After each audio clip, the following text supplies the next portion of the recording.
Gustong tumingin sa iyong mga mata na nagniningning kahit nasaan ka pa. Pero bakit ba ang layo mo laging magkabilang mundo? Pero bakit ba ang layo mo? Pwede sa'yo na lang ako nakatitig sa kisame, kakaisip kung paano sasabihin sa'yo na gustong gusto kita. Hindi na kita maalis sa isip ko, di maikaila na ikaw ang tahanan ko.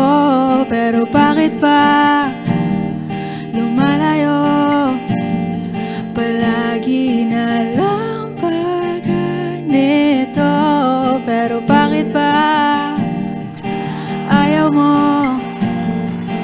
Pwede sa'yo na lang ako nakatitig sa kisame, kakaisip kung paano sasabihin sa'yo na gustong gusto kita.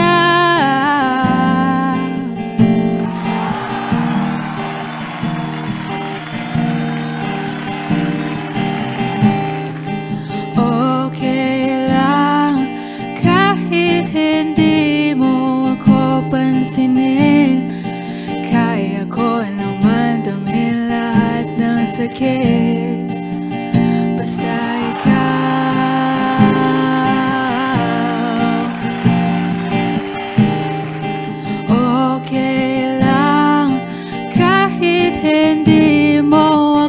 pansinin, kaya ko naman damhin lahat ng sakit basta ikaw nakatitig sa kisame, kakaisip kung paano sasabihin sa'yo na gusto kita. Nakatitig sa kisame, kakaisip kung paano sasabihin sa'yo na gustong gusto kita.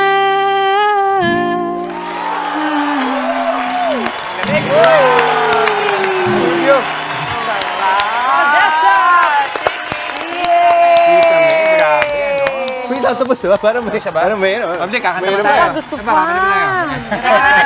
Odessa, ramdam na ramdam namin yun. Para kanino ba yung kantang yun? Actually, yung Kisame is inspired talaga siya sa K-pop na AU, Alternate Universe. AU? Opo, uso siya sa Twitter. Sa TikTok. Sa Twitter, parang mga fanfiction na mga stories. Tapos, tungkol siya sa Twice. So, fiction lang ito. Hindi talaga ikaw yung nakatitig mula sa malayo. Kaya pala ganun yung ano niya, yung subject ng song. Parang ang tindi ng longing. Bakit ba ang layo mo? Hindi kita maabot. Ganyan. Yung pala yun. Bakit Kisame? Bakit Kisame? Kasi nung time na sinusulat ko na yung chorus, wala na akong malagay talaga na lyrics. Tapos nakita ko yung sarili ko nakatitig sa Kisame. So sabi ko, why not yun na lang mismo yung nasa lyrics? Kala ko may poster. May poster sa Kisame. Ilan ba ang kayang gumawa ng kanta habang nakatitig sa Kisame? Kisame, totoo yan. Pero sobrang catchy kasi lahat tayo ganon. Kung minsan, pag walang-wala na, talagang titingin, ay kaya nakarelate ang dami. Isa nakataas pa yung paa mo sa dingding habang nakatingin sa Kisame. Kanino ka kumukuha ng inspirasyon sa iyong pagsusulat? Sa K-pop. Sa K-pop K-pop. talaga. Sa Twice po. Love na love ko. Twice. Bakit ano meron sa Twice? Yung pala. Wala. Fangirl talaga po kasi ako ng Twice. Meron mas specific member? May bias ka ba? Yun ang tawag ngayon eh. Meron ka bang bias sa Twice? Si Mina. Si Mina. Pero may favorite artist ka rin sa sa OPM industry ba? Oh, yes po. Sino ba ang favorite mo? Si Moira. Ah, si Kaya Moira. mahilig ako mag-drama. Sino siya ka? Kaya mahilig po ako Kaya mag-drama. mahilig ka mag-drama. Yeah, pero Sige nga, pwede ba- nakita natin yung similarity din nung yung register ng boses Totoo. niya, yung timbre. Ang sarap talaga sa paligid. Pwede ba kang makarinig ng sample muna sa'yo? Na Mala Moira. Yun. Oh, lagi kong pinapakinggan yung kanta niya na yung Torete. Oo. Sige nga, ayun. okay. Tamang-tama. Oh, let's go. Go! Sample. Acapella na. Oh, ikaw. Oh, kahit ako pwede rin. Torete, Torete, Torete, ako. Parang ang lambot sa puso. Ang lambot eh, no? Oo. Ano? Habang nakatingin sa Kisame, may Mahimik. unan ka. Malambot. Pero paano pag yung kanta or yung feelings mo medyo nandun sa galit o intense? Oo. Meron ba lumalabas sa ibang rodesa? Na naririnig doon sa malayo? Siguro kung rock na po. Oh, sige, Rock na, sige rock nga. na. Ano May yung Grammy rakrakan? ganun ba? Ano yung May ganun? rakrakan May rock sa version? yung rodesang rakrakan? Wala, hindi po ako prepared. Ay, oo. Pero anong kanta? Ano yung go-to song mo kapag rakrakan talaga? Oo. Ay, yung mga kanta po ng daddy ko, Audio Slave. Audio Sige nga, sige Isang line lang. Opo, yun po.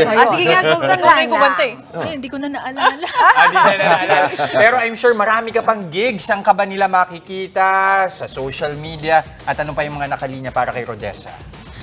Ayun po. Oh.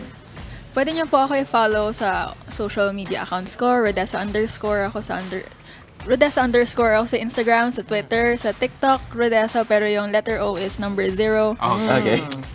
Mahinhin sa Opo, mahinhin. in-person, pero malaki ang talent. Grabe. Malaki ang puso, ramdam na ramdam ka Live. namin. Oo, sa susunod ang kanta mo. Kasi yung Kisame, para sa mga gustong umibig. Pag heartbroken, may proposal ako. Sahig. Sahig naman. Salamat! Sa sahig. Okay. Mga kapatid, Chiki Roa Puno po. Simulan ang inyong araw na puno ng impormasyong kapaki-pakinabang. Sama na sa isang makabuluhang umaga. Tumutok at mag-subscribe sa social media pages ng News 5.